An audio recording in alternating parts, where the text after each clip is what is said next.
मंगलम भगवान वीरो मंगलम गौतमो गणी मंगलम कुंद कुंदार्यो जैन धर्मोस्तु मंगलम सर्वमंगलमांगल्यम सर्वकल्याणकारकम प्रधानं सर्वधर्माणां जैनं जयतु शासनं।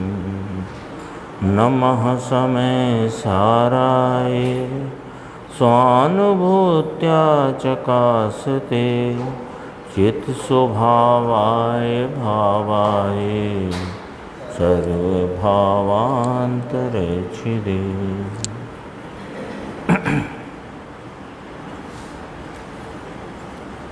समय सार जी परमागम ग्रंथ के परिशिष्ट रूप जो स्यादवाद अधिकार है उसमें 5वां भंग कलश 252 और कलशामृत से अपन अपनी स्वाध्याय चल रही है। 138 पेज पर अपन आज यहाँ से प्रारंभ करते हैं। इसके भावार्थ में पंडित जी ने कहा ना, जीव वस्तु स्वद्रव्यपने अस्ति है, स्व क्षेत्रपने अस्ति, स्व कालपने अस्ति, स्व भावपने अस्ति है, और पर द्रव्यपने नास्ति, पर क्षेत्रपने नास्ति, पर काल रूप नास्ति, पर भाव रूप भी नास्ति है। तो फिर यहाँ उनके लक्षण क्या हैं उसकी चर्चा अपन यहाँ देखते। 138 नीचे वाला पैराग्राफ है। उनका लक्षण स्वद्रव्य यानी कि निर्विकल्प मात्र वस्तु, एकला निर्विकल्प भेद विना, विकल्प नाम भेद और निर्विकल्प नाम अभेद। आ गया ना स्पष्ट। विकल्प नाम यहाँ राग नहीं, विकल्प नाम भेद और निर्विकल्प नाम अभेद। एक स्वद्रव्य अभेद मात्र वस्तु ये स्वद्रव्य है। त्रिकाली अभेद निर्विकल्प, भेद नहीं, निर्भेद अभेद ऐसी वस्तु, इसका नाम है स्वद्रव्य। ये स्वद्रव्य का लक्षण कहा है ना। स्वद्रव्य से अस्ति कही तो स्वद्रव्य का लक्षण कहा कि निर्भेद अभेद, विकल्प बिना की निर्विकल्प वस्तु, विकल्प नाम भेद बिना की अभेद एक स्वद्रव्य अभेद मात्र वस्तु, ये स्वद्रव्य का लक्षण हुआ। अब 139 पेज देखो। इसके संदर्भ में गुरुदेव ने पंचास्तिकाय का संदर्भ लिया है। दूसरी पंक्ति है देखो। पंचास्तिकाय में पारिणामिक भाव की व्याख्या करी कि पारिणामिक नाम सहज वस्तु का स्वरूप क्या। पारिणामिक का अर्थ है सहज नाम स्वाभाविक रूप से रही वस्तु, उसका स्वभाव स्वरूप क्या, कि सहज वस्तु जिसमें पर्याय की अपेक्षा नहीं, जिसमें निमित्त के भाव की अथवा निमित्त के अभाव की कोई अपेक्षा नहीं, इसका नाम पारिणामिक भाव है। पारिणामिक भाव कहा ना, तो पारिणामिक भाव जो यहाँ मिलाना है अपने को। स्वद्रव्य का लक्षण क्या कहा कि निर्भेद अभेद एक रूप अभेद मात्र वस्तु, ये स्वद्रव्य का लक्षण है। तो अभेद मात्र वस्तु जिसमें गुण गुणी का भेद नहीं, पर्याय का भी कोई भेद नहीं, एक रूप सदैव त्रिकाल एक रूप अभेद। यानी यहाँ आगे चल के तो कहेंगे कि जो वस्तु जो भाव जिसमें है ही नहीं वो परद्रव्य है, यानी गुण भेद वस्तु में है ही नहीं। तो कहते हैं ना भेदा भेद वस्तु है, तो भेदा भेद वस्तु है, ये तो पर्याय के भेद को सम्मिलित करके कहने में आया, एक बात। दूसरी बात, वस्तु का जो सहज स्वभाव है वह अनंत स्वरूप है, अनंत भाव भेद हैं। तो अनंत भावों को भेद से देखने पर भेद रूपता है, वस्तुपने अभेद रूपता है। एक ही वस्तु है, सोना एक ही है, वही पीलेपन, चिकनेपन, भारीपन इत्यादि भाव को एक रूपता से धरता है, तो वह सोना स्वर्ण कहलाता है, पर उसमें वह स्वर्ण में पीले पने, चिकने पने और भारी पने के भेद नहीं है। सोना तो एक अभेद रूप से वस्तु है, पर हाँ उसे सोना कहते हैं। अब उसका जो क्या स्वरूप है, इसको समझने, समझाने, बोलने, बताने में, विचारने में वह चिकना, पीला, भारी ऐसे भेद कहे। सो अब यहाँ कहते हैं भेद वस्तु में नहीं, भेद वस्तु में नहीं है, पर भेदों से अभेद को जानने के लिए भेदों की या भेद रूपता की बात है। यहाँ बात ली पंचास्तिकाय में जो पारनामिक भाव की व्याख्या, उधर से कहते हैं कि पारनामिक नाम सहज वस्तु का स्वरूप, ये इसका परिभाषा हुई। पारनामिक भाव किसे कहते हैं कि सहज वस्तु का स्वरूप, जिसमें कोई अपेक्षा नहीं, परम निरपेक्ष भाव, वह पारनामिक भाव। तो कहा कि सहज वस्तु, स्वाभाविक वस्तु, जिसमें पर्याय की अपेक्षा नहीं, निमित्त के भाव की अथवा निमित्त के अभाव की कोई अपेक्षा नहीं। अब ऐसी चीज कैसी है, प्रश्नवाचक, कि जो सम्यक दर्शन का विषय है, जो सम्यक दर्शन का ध्येय है, यानी कि जो धर्मी का ध्येय है, ये चीज कैसी है कि द्रव्य आत्मलाभ, उसको कहा द्रव्य आत्मलाभ, अपने आत्मिक लाभ माने आत्मिकता के स्वरूप है, किसी भी निमित्त और पर्याय भाव की अपेक्षा के बिना। द्रव्य आत्म स्वरूप, द्रव्य का आत्मा, द्रव्य का आत्मा, द्रव्य है ना, तो अपन नहीं कहते कि शक्कर मिठास आत्मक है, तो शक्कर का आत्मा क्या कहलाया, मिठास है ना, उसका आत्मा माने उसका अपना स्वयं का भाव, हाँ, जिससे जो उसका अपना भाव आत्मा। तो द्रव्य का आत्मा यानी कि स्वरूप, और द्रव्य का स्वरूप यानी कि लाभ, लाभ यानी कि है, लाभ माने आया वो नहीं, लाभ माने है, ये अर्थ है इसका यहाँ आना जाना नहीं, लाभ माने है। तो द्रव्य आत्म लाभ, द्रव्य आत्म स्वरूप है। कैसा स्वरूप है कि पारनामिक भाव, ये कहा देखो, द्रव्य का स्वरूप है वह ही पारनामिक भाव, उत्पाद व नहीं,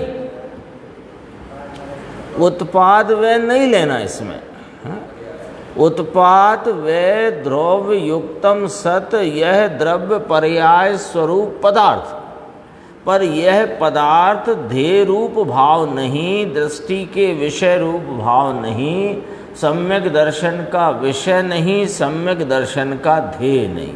सम्यक दर्शन का विषय, सम्यक दर्शन का ध्येय एक रूप अभेद सहज वस्तु का स्वरूप, अन्य किसी भी पर्याय भेद, गुण भेद, निमित्त के भाव अभाव की अपेक्षा बिना का जो सहज पारनामिक भाव है वह मैं हूँ। तो उसमें उत्पाद व नहीं आया, उसमें उत्पाद व नहीं आया। क्यों कि ये पर्याय भेद की अपेक्षा से रहित है, उत्पाद व पर्याय भेद रूप है। उत्पाद व जो भाव है वह पर्याय रूप भेद है, और ये पर्याय भेद की अपेक्षा से रहित एक रूप अभेद है। तो उत्पाद व नहीं लेना। स्वयं द्रव्य की जो यहाँ व्याख्या चलती है ना, अब अपने को यहाँ पर ये जो चर्चा चल रही है, चलेगी, स्वयं द्रव्य से अस्ति, स्वयं क्षेत्र से अस्ति, स्वयं काल से अस्ति, स्वयं भाव से अस्ति, पर द्रव्य से नास्ति, पर क्षेत्र से नास्ति, पर काल से नास्ति, पर भाव से नास्ति। तो जिससे अस्ति है उसका स्वरूप क्या, स्वयं द्रव्य से अस्ति, तो स्वयं द्रव्य का लक्षण कहा। कि एक रूप विकल्प नाम भेद बिना का अभेद वस्तु मात्र स्वरूप मात्र भाव जो है वह स्वद्रव्य है। तो उसमें उसको पारिणामिक भाव से यहाँ अपने को इंगित किया, बताया। उत्पाद वे नहीं समझ में आया अमरचंद भाई। वस्तु एक समय में परिपूर्ण ध्रुव है। लो, जो त्रिकाली वस्तु कही गई, जो सदैव रहने वाली, जिसमें नहीं उत्पत्ति नहीं विनाश, ऐसी सदैव रही हुई वस्तु एक समय में परिपूर्ण ध्रुव है। वस्तु के स्वरूप की हयाती नाम सत्ता है। वस्तु स्वरूप है, वस्तु स्वरूप है, सत्ता है ना, तो सत्ता की सूचना कैसे आएगी कि है?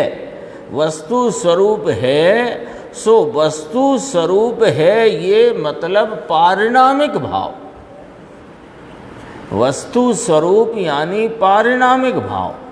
पारिणामिक है ना, परम पारिणामिक भाव जो लिया 320 गाथा में, परम पारिणामिक भाव लक्षण है ना, त्रिकाल सदा निरावरण प्रत्यक्ष प्रतिभास में परम पारिणामिक भाव लक्षण, उसको वहाँ पर आत्मा या दृष्टि का विषय कहा। वही स्वद्रव्य है और बाकी जितने भेद हैं वे परद्रव्य हैं तो आत्मा के ही, आत्मा के हैं नहीं। लो, आत्मा के हैं नहीं का अर्थ क्या? कि आत्मा की अवस्था में है सो वे आत्मा के भेद रूप भाव है, आत्मा अभेद भाव। यहाँ जो व्याख्या है उसका एंगल तो ये ना, उसका दृष्टिकोण ये है। और गुण भेद नहीं, कि गुण भेदता नहीं है इसमें। स्वभाव के बोल में आया ना कि स्वभाव माने अनंत गुणों का एक रूप पुंज पिंड, वह एक रूपता में यह ज्ञान ये दर्शन ऐसा भेद खलल करता है। उस एक रूपता का जो स्वभाव है, स्वभाव अनंत स्वभाव रूप नहीं, अनंत स्वभावों का एक स्वभाव रूप है, वह आत्मा है। तो उसमें यह ज्ञान ये दर्शन ये चारित्र ये खलल पड़ता है। तब 7वीं गाथा में कहा दर्शन नहीं, ज्ञान नहीं, चारित्र नहीं है ही नहीं। कहा कि नहीं कहा? देखो, उत्पाद वे नहीं यानी पर्याय का भाव नहीं, पर्याय का भेद नहीं, राग नहीं, विकार नहीं, पर नहीं। ये पर तो कहाँ रह गया? यहाँ तो अपनी ही वर्तमान एक समय के वर्तमान सत्ता लो। देखो, एक समय की वर्तमान सत्ता, उसमें जो पारिणामिक भाव स्वरूप, ध्रुवता स्वरूप, अभेद स्वरूप, वह तो स्वद्रव्य, और उसी वर्तमान में जो पर्याय का भेद वह परद्रव्य है ना। ऐसे एक सत नाम उत्पाद व ध्रुव युक्तम सत, तो ये प्रमाण रूप द्रव्य की सिद्धि एक समय में है, द्रव्य पर्याय रूप वस्तु। लेकिन यहाँ उस पर्याय भेद उत्पाद व को परद्रव्य गिना है। यहाँ स्वद्रव्य कौन रहा? जो सम्यक दर्शन का विषय है, जो धर्मी का ध्येय रूप भाव है, जो पारिणामिक भाव स्वरूप है, जिसमें उपसम क्षयोपसम आदि भाव नहीं है ही नहीं, छायक भाव भी जिसमें है नहीं। तो कहा कि ये पर तो कहाँ रह गया? उस ही वर्तमान में रही स्वद्रव्य की अभेद सत्ता, उस ही वर्तमान में उसका परिणाम पर्याय भेद भी इसमें नहीं, वह है स्वद्रव्य। एकला वस्तु स्वरूप द्रव्य स्वभाव स्वरूप है। लाभ, लाभ शब्द लिया, लाभ यानी है, बस लाभ यानी है, बस द्रव्य के स्वरूप की सत्ता हयाती, वह परम पारणामिक भाव, वह त्रिकाली वस्तु, वह स्वयं द्रव्य है। समझ में आया? भारी बात है भाई। ये वाली व्याख्या कहीं और नहीं है कि अपने ऐसे आई 11वीं गाथा में व्यवहार ने सब ही अवतार थे, वहाँ भी चर्चा आई और भी जगह आई, पर यहाँ स्वद्रव्य परद्रव्य करके नियम सार में आई। पंचास्ती काय का भी अभी आधार लिया, लेकिन ये स्वद्रव्य, स्वय क्षेत्र, स्वय काल, स्वय भाव, यहाँ तो आत्मा के पर क्षेत्र का बोल आने वाला है। स्वय क्षेत्र का आएगा, इसके बाद पर क्षेत्र का आएगा। तो स्वय क्षेत्र अपना आधार मात्र वस्तु का प्रदेश विस्तार, वह असंख्यात प्रदेशी एक, उसमें असंख्यात प्रदेश भेद करना, ये पर क्षेत्र है। ये चर्चा है। देखो इसी पेज पे 5 पंक्ति छोड़ना, 1 2 3 4 5। स्वय क्षेत्र एटले, यहाँ से देखो स्वय क्षेत्र अर्थात लाइन है ना कि स्वय क्षेत्र, फिर एटले बोला गुरुदेव ने कि वहाँ लाइन लिखी है। स्वय क्षेत्र यानी आधार मात्र वस्तु का प्रदेश, अनंत गुण के आधार मात्र, अनंत गुण के माने अनंत गुणात्मक एक द्रव्य, उसका प्रदेश नाम विस्तार। तो अनंत गुण के आधार मात्र वस्तु का प्रदेश, प्रदेश नाम विस्तार। ये स्वय भूमि, ये स्वय क्षेत्र, अपना क्षेत्र, अपनी भूमि, निज निवास स्थान, निज निवास विस्तार। कहाँ रहता है आत्मा? अपने असंख्यात प्रदेश में। समझ में आया? स्थान है ना, स्थान यानी कि क्षेत्र, अपना रहने का आधार स्थान, स्वय क्षेत्र, ये अपना क्षेत्र है। कैसा है ये? कि असंख्यात प्रदेशी एक, एक लेना यहाँ है ना, एक है ना, अखंड है, असंख्यात प्रदेश के भेद नहीं। जैसे अपन नहीं कहते आपने अभी प्लॉट लिया 10,000 फुट का, तो 10,000 भेद हैं उसके, पर वो 10,000 फुट नापने की इकाई से उस एक अखंड प्लॉट का जो विस्तार है, क्षेत्र है, उसका जो माप है वो बताया। तो 10,000 फुट कहने से 10,000 प्लॉट थोड़ी हैं ना, उसमें भेद पड़ते हैं। वो तो एक अखंड भूमि है ना, 10,000 स्क्वायर फुट, 10,000 वर्ग फीट। ऐसे असंख्यात लोग प्रमाण, असंख्यात प्रदेश, ये तो माप बताया, पर ऐसे लोग प्रमाण असंख्यात प्रदेश स्वरूप एक अखंड क्षेत्र है, अखंड, एक अखंड पने विस्तार है इसका, ऐसा लेना। अब आया इसी पेज पर नीचे स्वय काल, नीचे से तीसरी लाइन।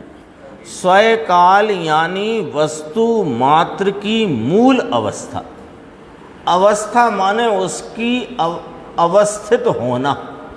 अभी जैसे अर्थ देखा, लाभ माने है, अवस्था माने अवस्थित पना, उसका रहना पना। देखो वस्तु मात्र की मूल अवस्था, त्रिकाल एक समय की नहीं, वस्तु है ना, वस्तु मात्र की मूल अवस्था भाई, ऐसा लिया वस्तु मात्र की। अपन पढ़ा था एक दिन इसको, जब अपन वहाँ पढ़ रहे थे। एक समय की अवस्था ऐसा नहीं, वस्तु मात्र त्रिकाल, ये इसका स्वयकाल है ना। त्रिकाल में सदा लेना, सदा, त्रिकाल में भेद नहीं डालना, ऐसा कहना है। त्रिकाल शब्द तो प्रयोग किया, तो त्रिकाल शब्द का प्रयोग सदा काल के लिए किया। तो त्रिकाल शब्द में भूत भविष्य वर्तमान का भेद नहीं डालना, भेद डालना पर काल है, इसलिए वो ध्यान रखना इतना। त्रिकाल कहा ना, तो त्रिकाल कहें, आपने कहा था अनादि निधन कहें, उसमें भी काल की अपेक्षा लगती है ना, तो काल अपेक्षा से रहित सदा रहता है, ऐसा लेना बस, सदा अवस्थित, सदा अवस्थित, ये लेना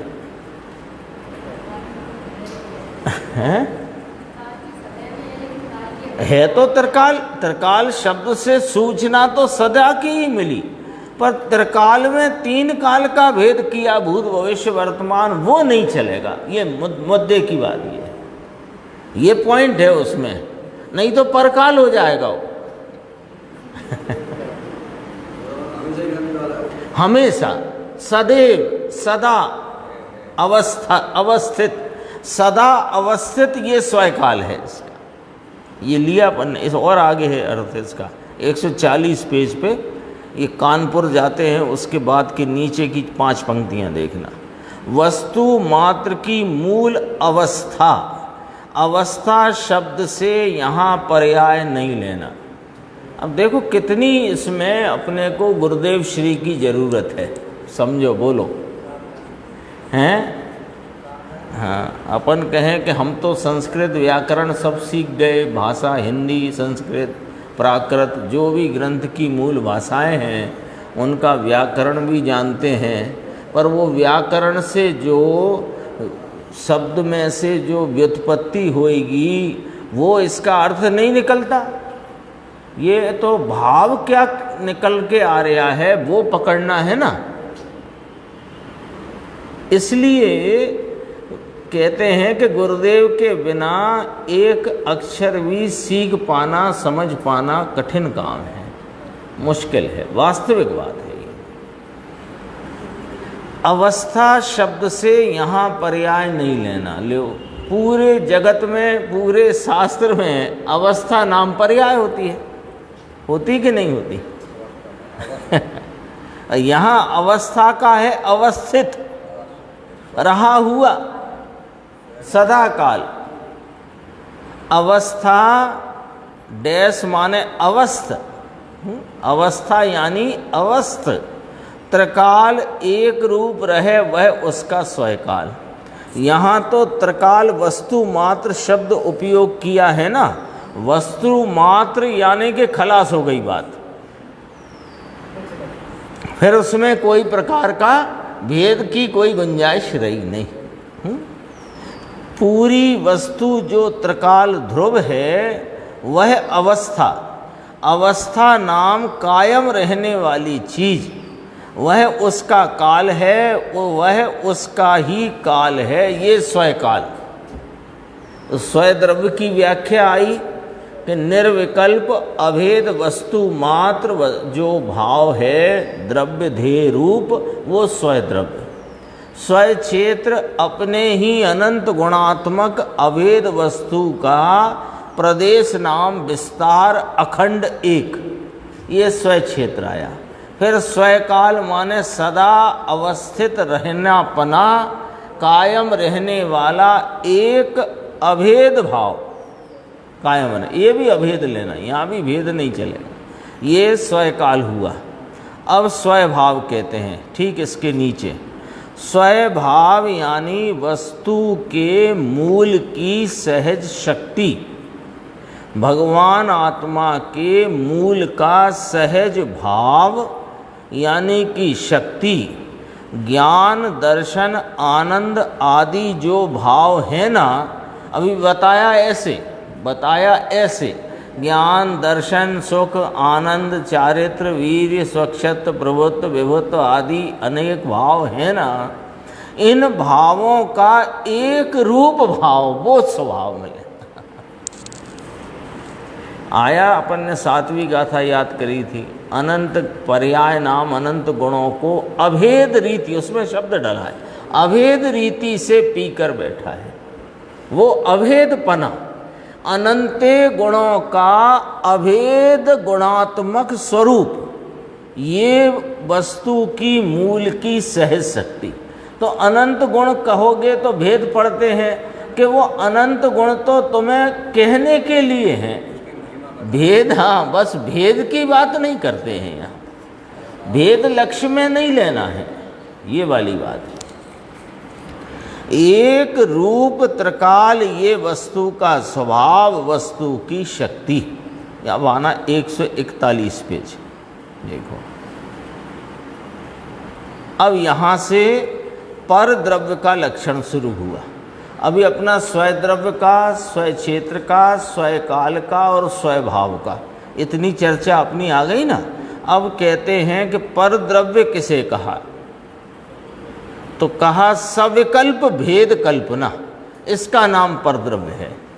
सविकल्प भेद कल्पना यानी वस्तु तो निर्विकल्प एक रूप है, इसमें भेद कल्पना करे कि यह मैं हूँ, यह मैं हूँ, यह मैं हूँ, गुणी गुण का भेद, यह गुण उस गुणी का है और ऐसा मैं हूँ, ऐसी भेद कल्पना वह परद्रव्य है। ले उसा अब यहाँ से बारीक हो गई ना बात, क्योंकि परद्रव्य की व्याख्या में स्वद्रव्य की जो व्याख्या अपन ने पढ़ी उसका कितना वजन है वो यहाँ मालूम पड़ेगा अपने को, क्योंकि जो परद्रव्य में गया वो स्वद्रव्य में नहीं।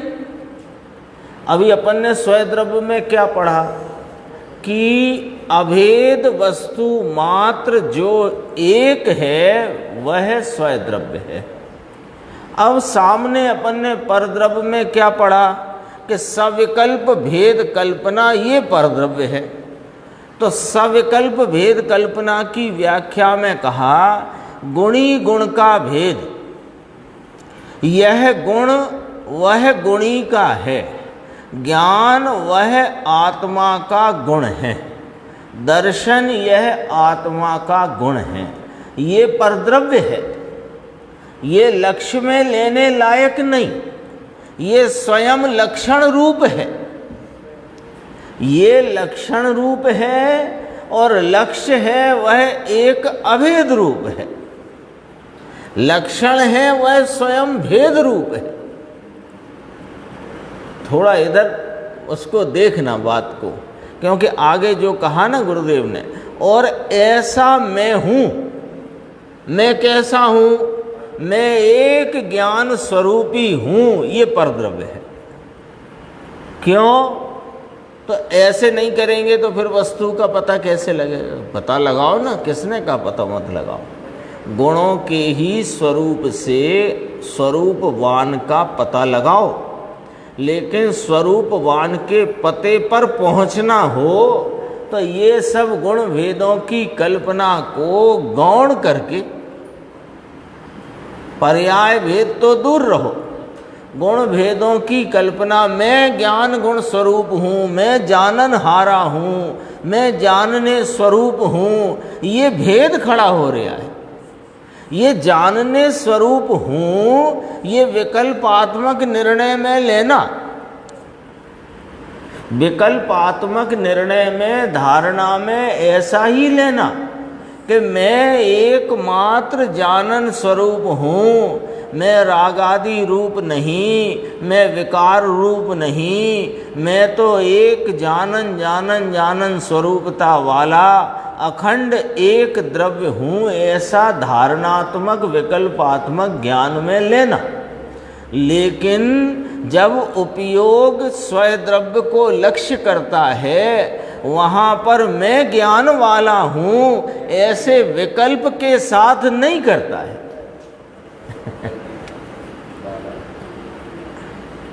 वहाँ तो जैसा निर्णय किया उस पर उपयोग स्वतः ढल करके उसका आस्वादते भाव में प्रतीति होती है कि ये मैं हूँ, और प्रतीति कोई आवाज़ लगाती नहीं कि ये मैं हूँ, बस वहाँ तो अहम है, कोई आवाज़ नहीं लगाती, कथन में आता है।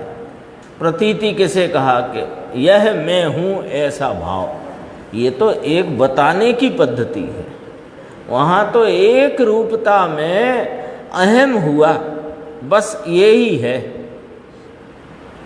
देखो, मैं ऐसा हूँ ऐसी भेद कल्पना वह पर द्रव्य है। देखो पर द्रव्य की व्याख्या समझ में आया। राग तो कहाँ इसके घर में रह गया, राग की तो यहाँ क्या बात करना है, वो तो वस्तु के साथ सदा काल रहने वाली चीज़ ही नहीं, तो उसकी तो यहाँ क्या बात करेंगे। यहाँ परद्रव्य में क्या डाला, गुण जो अनादि अनंत वस्तु से तादात्म्य सिद्ध संबंध है जिनका, ये राग का संबंध तो संयोग सिद्ध संबंध है, और गुण का तो आत्मा से तादात्म्य सिद्ध संबंध है। पर्याय को भी संयोग सिद्ध में डाला, एक अपेक्षा आती जाती हुई, विकार को सदा काल नहीं रहता ये अपेक्षा संयोगी भाव कहा, और पर्याय को संयोग सिद्ध कहा, क्योंकि वह जो पर्याय जो लक्ष्य में ली है ना, वो तो एक समय को आई और गई, तो उसे भी संयोग सिद्ध में डाला। लेकिन गुण जो हैं ये तो ध्रुव रूप से अनादि अनंत वस्तु में रहे हुए हैं, वे गुण तादात्म्य सिद्ध संबंध होने पर भी उसमें गुण गुणी के भेद कल्पना का जो भाव है वह परद्रव्य है। ये वाली बात है। स्वद्रव्य से ज़्यादा सूक्ष्म परद्रव्य की व्याख्या है, क्योंकि परद्रव्य की व्याख्या समझने से स्वद्रव्य का जो स्वरूप है वो स्पष्ट होता है। गुण भेद को भी परद्रव्य में डाला, यानी गुरुदेव ने यहाँ तक कहा, ऐसा मैं हूँ, मैं मनुष्य हूँ, मैं राजा हूँ, सेठ हूँ, पुजारी हूँ, मुनि हूँ, श्रावक हूँ, ये तो रहो दूर। मैं राग वाला हूँ, ये भी रहो दूर। मैं ज्ञान स्वरूप हूँ, ऐसा जो गुण भेद है वह भी परद्रव्य है। शब्द डला है, सविकल्प भेद कल्पना, अब कल्पना शब्द डाला उसमें।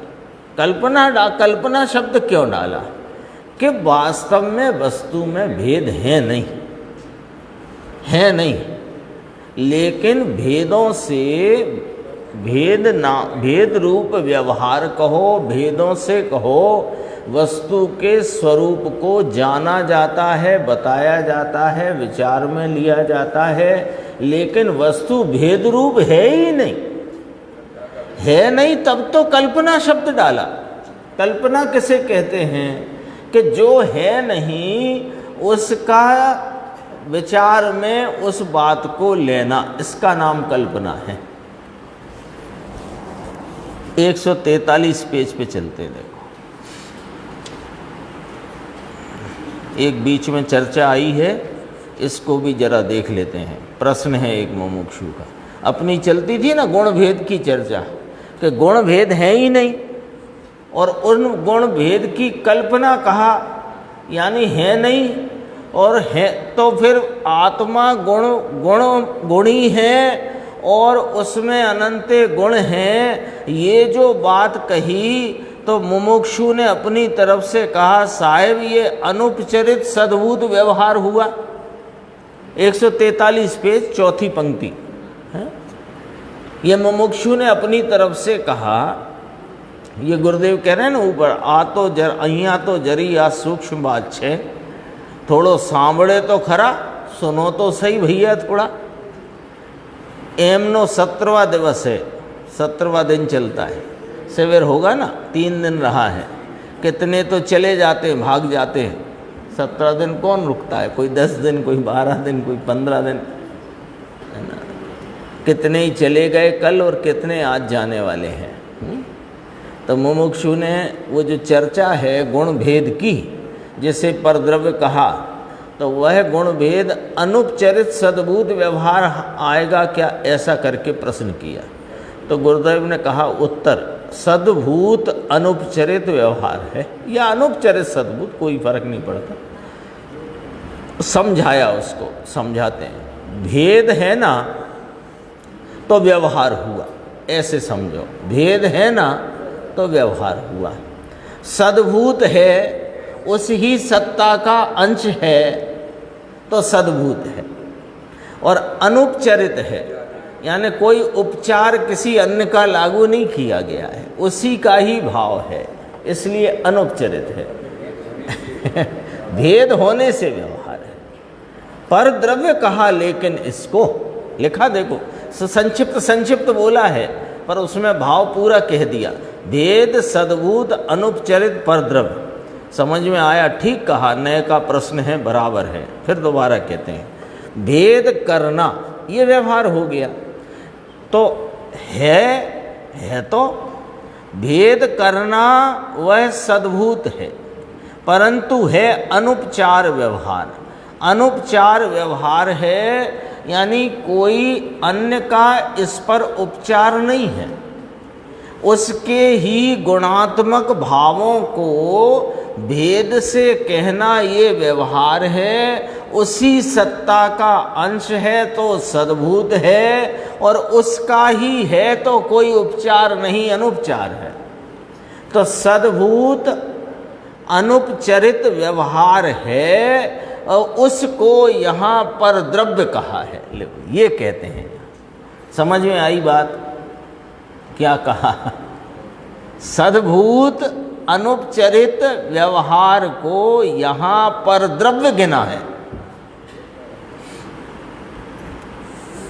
सद्भूत तो वही तो सत्ता में, और उपचार भी नहीं, फिर भी परद्रव्य कि हाँ भेद है ना। अपना पॉइंट ये है, स्वयद्रव्य माने एक रूप अभेद वस्तु मात्र, ये स्वयद्रव्य। भेद हुआ परद्रव्य। अब वो भले सद्भूत हो, अनुपचरित हो, भेद होते ही व्यवहार है, और भेद नाम परद्रव्य है। समझ में आया? बहुत अलौकिक बात। ओ हो, ऐसा गुरुदेव को उस बात का बहुत अंदर में बहुमान आता है। नीचे देखो थोड़ी बात दूसरी आई, पर समझने जैसी, पढ़ने जैसी है। यहाँ तो अभी देव गुरु शास्त्र ऐसे निमित्त की राह देखना कि ऐसे निमित्त मिले तब उपादान में काम होता है, ऐसा कहते हैं लोग। कहते हैं ना कि वो केवली का पादमूल होए तो चाहे संकित होए, अथवा देवगुरु शास्त्र सच्चे हों तो, या ज्ञानी सदगुरु की देशना हो तो, ये जो तो लगा के बैठा है ना, तो कहते हैं कि वे सब होंगे ही, तुम तो तुम्हारा काम देखो। क्या देखो? कि तुम सम्यक्त स्वरूप धर्म स्वरूप परिणति के त्रिकाली उपादान हो, जिसके आलम्बन से सम्यक दर्शन रत्नत्रय रूप धर्म की परिणति पर्याय वो क्षणिक उपादान रूपता से उत्पन्न हुए। ऐसे तुम त्रिकाली उपादान हो। इधर देखो, निमित्तों की राह देखने से कुछ नहीं होगा, ये कहते हैं। एक निमित्त तो होंगे ही, क्योंकि निमित्त तो उपचार करने की वस्तु। जगत में जाति से 6 द्रव्य, संख्या से अनंता अनंत द्रव्य, प्रत्येक द्रव्य एक साथ परिणमित है, एक ही समय में। बोलो है कि नहीं? और निमित्त नाम का कोई द्रव्य नहीं जगत में। सब द्रव्य अपने अपने वर्तमान भाव में अपनी क्रमबद्धता क्रम नियमितता से परिणमित हो रहे हैं। 308 से 311 गाथा अभी चली थी अपनी, है ना? तो सब अपने अपने। अब तुम्हारा जो कार्य हुआ उसकी विवक्षा में किसी अन्य द्रव्य की कोई वर्तमान परिणाम पर अनुकूलता का उपचार किया जाए, उसे निमित्त कहते हैं। निमित्त की राह देखने की जरूरत ही नहीं। तुम्हारा उपादान रूप भाव जब जागृत हुआ, उसकी विवक्षा में किसको निमित्त कह सकें, वो व्यवस्था जिन शासन में बताइए, आप क्यों चिंता करते? देव गुरु शासकी श्रद्धा से धर्म होता है। अब देखो कितने कठिन शब्द लिखे गुरुदेव ने बोले, महामूढ़ दशा है। ले समझना बहुत सावधानी से और बहुत गंभीरता से। निमित्त की राह देखना भी महामूर्खता है, और देव गुरु सास की श्रद्धा से धर्म या सम्यक दर्शन होता है, ये महामूढ़ता है। क्यों महामूढ़ कहा इसको? क्योंकि उनकी श्रद्धा से तो राग होता है और आत्मा की श्रद्धा से धर्म होता है, और राग अधर्म है। बोलो अब घटित करो। वो तो व्यवहार से उपचार करके व्यवहार को व्यवहार कहने में आया है। तुमने उसे परमार्थ माना तो मूढ़ नहीं कहे तो क्या तुम्हें होशियार की उपाधि दे दें? अच्छा नहीं लग रहा सुनने में, सुनने में अच्छा नहीं लग रहा। तो सुनने में अच्छा नहीं लगता, इसलिए ये तुम्हें अच्छा नहीं लगता कि सूरज पूरब से निकलता, हमें अच्छा नहीं लगता सुनने में। उत्तर से निकलवाओ तो अच्छा लगेगा। तो तुम्हारे अच्छा लगने के लिए उत्तर से निकलवाएं क्या सूर्य को? वो तो उदय ही पूर्व में होता है, करें क्या? तो जब देव गुरु सास की श्रद्धा से धर्म होता ही नहीं है तो कैसे करा दें? देव गुरु शास्त्र बताते हैं कि किसकी श्रद्धा से धर्म होता है, तो वे बताते हैं कि हमारी श्रद्धा से धर्म नहीं होता।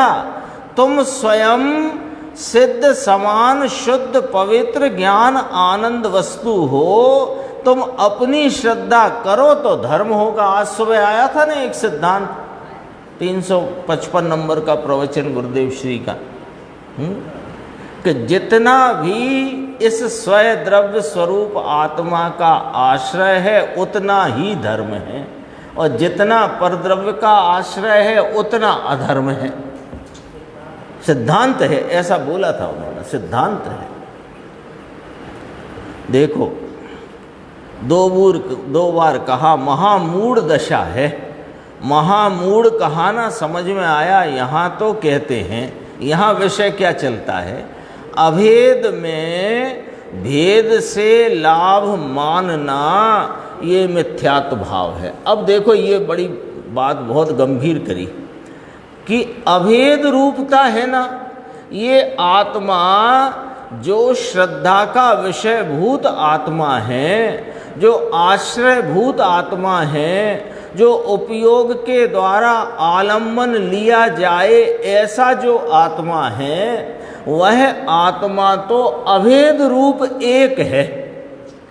उसमें भेद कल्पना करना और फिर उनसे लाभ मानना मिथ्यात्व भाव है। मिथ्यात्व क्यों कहा? गुण गुणी का भेद है। अभी अपन बात कर रहे थे कि ज्ञान दर्शन सुख चारित्र वीर्य आदि अनंत गुण स्वरूप में हूँ। मैं एक जानन हारा जानने वाला ज्ञान स्वरूपी पदार्थ हूँ, ऐसा तो निर्णय में लेना चाहिए।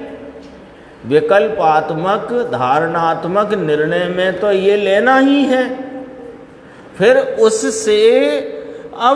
उससे लाभ मानना ये मिथ्यात्व भाव है। तो कहा समझे नहीं तुम बात को। धारणात्मक विकल्पात्मक निर्णय में वस्तु के गुणों का लक्षणों का बराबर ख्याल में लेकर उस वस्तु का यथार्थ स्वरूप अवधारण करना, निर्धारण करना, नक्की करना। तो जो विकल्पात्मक ज्ञान में नक्की किया है उससे लाभ मानना मिथ्यात्व है। बोलो, भेदों से ही तो किया नक्की। तो भेद से भेद से निर्णय लिया, निर्णय कहाँ लिया? विकल्पात्मक ज्ञान में। विकल्पात्मक ज्ञान को बहिर्मुख ज्ञान कहा, पर सत्तावलंबी ज्ञान कहा। उस पर सत्तावलंबी ज्ञान से आत्मा का ज्ञान होता है। ये मिथ्या तो नहीं है तो क्या है, बता दो। चर्चा तो गंभीर है। फिर और स्पष्ट करते हैं, पर द्रव्य से लाभ माना आपने, क्योंकि भेद तो परद्रव्य है। सविकल्प है ना, भेद विकल्प कल्पना, ये परद्रव्य में अभी निरूपित किया ना। तो पर द्रव्य से लाभ मानना, भेद रूपता से लाभ मानना, भेद रूपता से जाने हुए बहिर्लक्षी ज्ञान पर सत्तावलंबी ज्ञान अवस्था, क्षयोपशम का भाव यहाँ लिखा है, उससे लाभ मानना मिथ्यात्व है, महामूढ़ता है।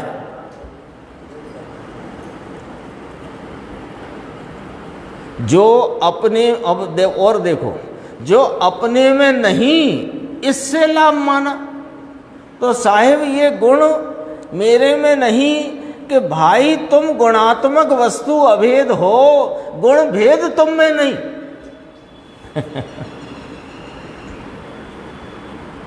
चर्चा बहुत गंभीर है। कोई कहे ऐसा कैसे कहते हो आप, ज्ञान दर्शन सुख चारित्र वीर्य स्वच्छत्व प्रभुत्व विभुत्व आदि अनंते गुण आत्मा में नहीं क्या? कि आत्मा में ये गुण भेद नहीं, ऐसे अनंत गुणात्मक अभेद एक रूपता वाला जो पदार्थ है वो आत्मा है। और उसमें जो ये भेद खड़े करना, ये भेद वस्तु में है ही नहीं। अब वस्तु में गुणात्मकपना है अभेद रीति से, पर गुणों के भेद नहीं है। ये पकड़ना जरा पॉइंट को। भेदा भेद वस्तु है, अरे भेदा भेद तो एक वो द्रव्य पर्याय सहित की बात करी, अन्य द्रव्यों से भिन्नता। भेद ज्ञान के 3 प्रकार है ना, जो अपने कई बार आया। चाहे पर द्रव्य से भिन्न है तो अपने गुण पर्यायों सहित है, फिर विभाव से भिन्न है तो वो स्वभाव स्वरूप है, तो स्वभाव और विभाव के बीच में राग आदि से भिन्न है, और एक रूपता वाला है तो पर्याय मात्र से भिन्न है। यहाँ तो गुण गुणी का वो पर्याय भेद में सब गुण के भेद भी वहीं चले गए, गुण भेद से भिन्न है। हाँ, व्यवहार कहा है, फिर 8वीं में कहा व्यवहार कहा काय को।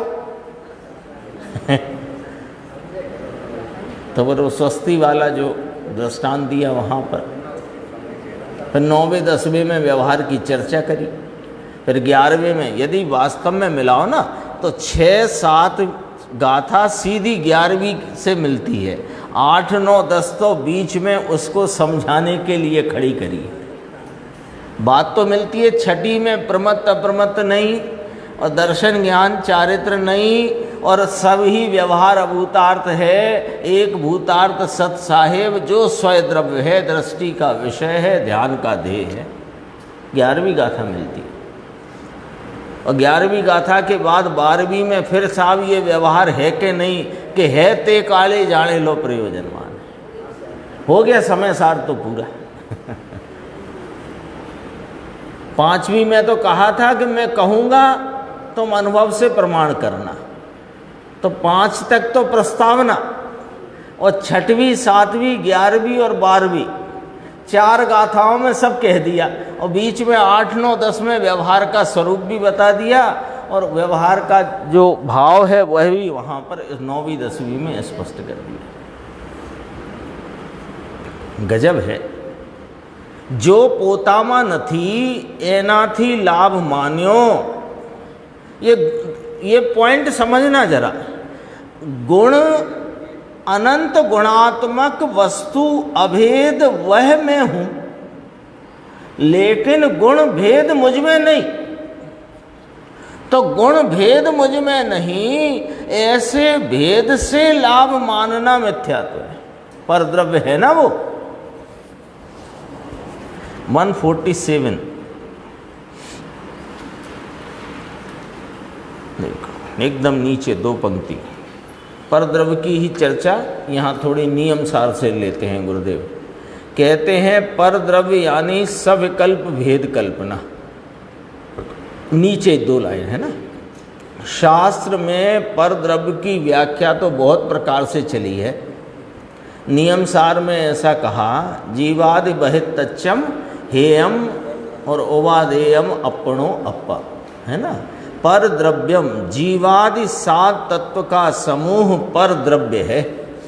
पंडित जी को संबोधन किया। जीव, अजीव, आश्रव, संवर, निर्जरा, बंध और मोक्ष 7 भेद है ना, इसलिए ये भेद है ना, इसलिए पर द्रव्य है। यहाँ से मिलाई बात को, है ना। वहाँ जो हेतु लिया वो भी कहेंगे, अभी यहाँ जो हेतु है उससे मिलाई बात कि जीव, अजीव, आश्रव। यहाँ जीव माने जीव की एक समय की पर्याय, अजीव माने अजीव द्रव्य नहीं, अजीव संबंधी जीव की परिणति में ज्ञान। अजीव संबंधी जीव की परिणति में होता ज्ञान, वो अजीव। आश्रव पुण्य पाप के भाव, शुद्धि की उत्पत्ति पर्याय संवर, निर्जरा शुद्धि की वृद्धि, बंध आश्रव यानी रागादि में रुकने रूप भाव बंध, और मोक्ष माने पूर्ण शुद्धि। ये सब क्या है कि भेद हैं, ये 7 भेद हैं। तो ये पर द्रव्य है। अभी दूसरा द्रव्य लिया नहीं इसमें दूसरा द्रव्य नहीं लिया। यहां वो वाली व्याख्या नहीं ली कि जीव और अजीव 2 द्रव्य रूप तत्व है, और आश्रव, बंध, संवर, निर्जरा, मोक्ष ये पर्याय रूप तत्व है, और जीव अजीव के मिलने नाम लक्ष्य होने से फिर 2 प्रकार के 2 आश्रव, 2 बंध, 2 संवर, 2 निर्जरा, 2 मोक्ष, ये वाली बात नहीं करी। यहाँ तो अजीव को तो बाउंड्री में ही नहीं डाला। एक जीव के ही पर्याय में 7 भेद, और वे परद्रव्य, 7 पर्याय भेद और वे परद्रव्य हैं। यहाँ की अपेक्षा यहाँ जो व्याख्या का जो न्याय है, भेद हैं सो वे परद्रव्य हैं। पहले तो ये कहा, आगे देखो, जीवादि बहित तच्चम हेयम उपादेयम अपणो अप्पा। इतने शब्द मूल पाठ में आचार्य कुंद भगवान के द्वारा रचित निज भावना के निमित्त जो शुद्ध भाव अधिकार रचा नियम सार जी में, उसमें मूल पाठ 50वीं गाथा है। टीकाकार ने इसका अर्थ किया कि जीवादि 7 तत्वों का समूह पर द्रव्य है, संवर, निर्जरा, मोक्ष पर द्रव्य है। सेठ क्यों कि इसमें से नवीन पर्याय उत्पन्न नहीं होती। ये नियम सार वाला न्याय लॉजिक हेतु यहाँ पर रखा। जैसे परद्रव्य के आश्रय से नवीन पर्याय नहीं आती, इनके आश्रय से भी नई पर्याय नहीं आती। स्वयं द्रव्य तो उसको कहिए कि जिसमें से सम्यक दर्शन, ज्ञान, शांति, आनंद प्रकट होए, इस खान को स्वयं द्रव्य कहिए। खान समझ गए? सोने की खान, पत्थर की खान, संगमरमर की खान, जिसमें से संगमरमर सोना निकले वो सोने की खान, संगमरमर की खान। ऐसे यह सुख आनंद चारित्र की खान है, जिसमें से नया आनंद प्रकट होए, जिसमें से अतीन्द्रिय शांति प्रकट होए, वह स्वयं द्रव्य। 7 तत्वों का समूह तो पर द्रव्य है, इसमें से नई शांति की, आनंद की पर्याय प्रकट नहीं होती, कारण कि ये तो एक समय की पर्याय का प्रकार यानी कि भेद है। ये ही तत्व को 50वीं गाथा में लिया, ये ही बात का 50वीं गाथा में विस्तार किया है नियम सार जी में। जितनी छायक पर्याय है, उपसम पर्याय है, क्षयोपसम पर्याय है, उदय पर्याय है, यह सब पर द्रव्य है, सब पर द्रव्य है सेठी। ये चर्चा चली 153 पर देखते हैं क्या, समय तो हो गया है, बस देख लेते हैं। 153 है अपना अगला स्टॉप। हाँ, यहाँ से फिर पर क्षेत्र की बात चलेगी, अपन आगे की स्वाध्याय में लेंगे। में बताई यह अनंत उपकार है उसके